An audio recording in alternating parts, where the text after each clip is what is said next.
Weight loss ആഗ്രഹിക്കുന്നവർക്ക്, വയറ് കുറയണമെന്ന് ആഗ്രഹിക്കുന്നവർക്ക് ഒരു നല്ല റാഗി മാംഗോ പുഡിംഗ് ആയിട്ടാണ് വന്നിരിക്കുന്നത്. ഇത് രാവിലെ ബ്രേക്ക്ഫാസ്റ്റ് ആയിട്ടോ അല്ലെങ്കിൽ ഡിന്നറിന് ഈ പുഡിംഗ് കഴിക്കാം. അതിന് ഒരു നന്നായി പഴുത്ത മാങ്ങയും പിന്നെ റാഗി പൗഡറും പാലിൽ കുതിർത്ത് വെച്ച ചിയ സീഡും മധുരത്തിന് ആവശ്യമായ ഡേറ്റ്സും 3-4 കാഷ്യൂ നട്ടുമാണ് എടുത്തിരിക്കുന്നത്. ഈ റാഗി പൗഡർ ഒരു ബൗളിലേക്ക് മാറ്റി നമുക്ക് കുറച്ച് വെള്ളം ഒഴിച്ച് കലക്കിയെടുക്കാം നന്നായിട്ട്, കട്ടകളൊന്നുമില്ലാതെ. ഈ പുഡിങ് കുട്ടികൾക്കും കൊടുക്കാവുന്നതാണ്, ആർക്ക് വേണമെങ്കിലും കൊടുക്കാം. വളരെ ഹെൽത്തി ആയിട്ടുള്ള ഒരു പുഡിങ്ങാണ്. എന്നാൽ കട്ടകളൊന്നുമില്ലാതെ റാഗി നമുക്ക് കലക്കിയെടുത്തതിന് ശേഷം മാംഗോ കട്ട് ചെയ്ത് കുറച്ച് പീസ് നമുക്ക് ഡെക്കറേറ്റ് ചെയ്യാനും പിന്നെ ഉള്ള ബാക്കി ഭാഗം നമുക്ക് പ്യൂരി ആക്കാനും എടുക്കാം. പിന്നെ ആ ഡേറ്റ്സും കാഷ്യൂ നട്ടും കൂടെ നന്നായി അരച്ച് നമുക്ക് ഈ കുറുക്കി വെച്ചിരിക്കുന്ന റാഗിയിലേക്ക് ചേർത്ത് അത് നമുക്ക് ഒരു കുറുക്ക് രൂപത്തിൽ കലക്കിയെടുക്കാം. ഇതുപോലെ നല്ല കുറുകി കിട്ടും. ഇത് നല്ല ചൂടാണ്, തണുത്തിട്ട് വേണം നമുക്കിത് ഉപയോഗിക്കാൻ, നല്ലതായിട്ട് തണുത്തിട്ട്. ഇത് തണുക്കാനായിട്ട് വേഗം തണുത്ത് കിട്ടണമെന്നുണ്ടെങ്കിൽ നമുക്ക് ഒരു പാത്രത്തിൽ വെള്ളം എടുത്തിട്ട് ആ പാത്രത്തിലേക്ക് ഇറക്കി വെച്ചാൽ മതി. നല്ല തണുത്ത വെള്ളത്തിൽ ഇതിങ്ങനെ ഇറക്കി വെച്ചാൽ മതി. ഇളക്കിക്കൊണ്ടിരുന്നാൽ വേഗം ഇത് തണുത്ത് കിട്ടും. വെള്ളം കയറാതെ പ്രത്യേകം നോക്കണം. പാത്രം മുങ്ങിപ്പോകുന്ന പോലത്തെ വെള്ളത്തിലെടുത്ത് വെക്കല്ല്.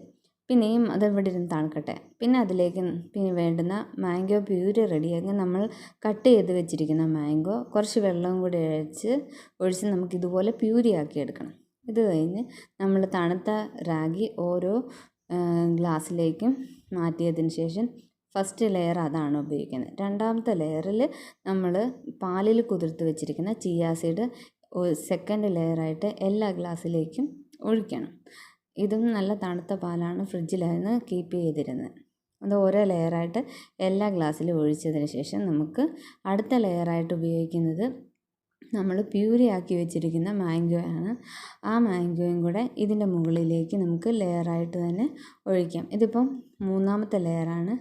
ഇത് അത്യാവശ്യം മധുരമുള്ള മാങ്ങ തന്നെയാണ്. മധുരമില്ലെങ്കിൽ നമുക്ക് തേനും കൂടെ ചേർത്ത് പ്യൂരി ആക്കി എടുക്കാവുന്നതാണ്.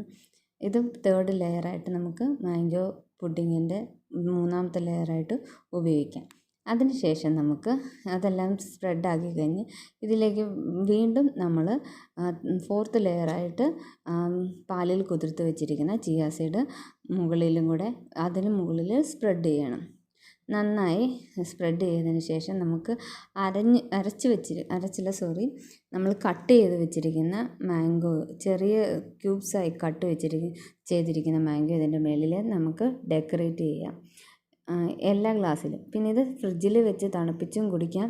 അല്ലെങ്കിൽ ഇപ്പം അത്യാവശ്യത്തിന് അത് തണുത്തിട്ടുണ്ട്, കാരണം റാഗി പൗഡർ നല്ല വെള്ളത്തിൽ വെച്ച് നന്നായി നമ്മൾ തണുപ്പിച്ചെടുത്തതുകൊണ്ട് അതെല്ലാം നന്നായി തണുത്തിട്ടുണ്ട്. പിന്നെ ചിയ സീഡ് ഇട്ട പാലും ഫ്രിഡ്ജിൽ തന്നെയാണ് നമ്മൾ സൂക്ഷിച്ചത്. ഇതിൽ ഇനിയും തണുപ്പ് വേണം, നല്ല കൂളായി തന്നെ കുടിക്കണമെന്ന് ആഗ്രഹമുള്ളവർ ഫ്രിഡ്ജിൽ ഒരു 10 മിനിറ്റ് നേരം വെച്ചതിന് ശേഷം എടുത്ത് യൂസ് ചെയ്താൽ മതി. രാവിലെയൊക്കെ കഴിക്കുമ്പോൾ തണുപ്പ് വേണ്ടെന്നുണ്ടെങ്കിൽ വേണ്ട, അല്ലാതെ ഇങ്ങനെ തന്നെ കഴിക്കാം. അപ്പോൾ സ്വാദിഷ്ടമായ mango ragi pudding ready. By.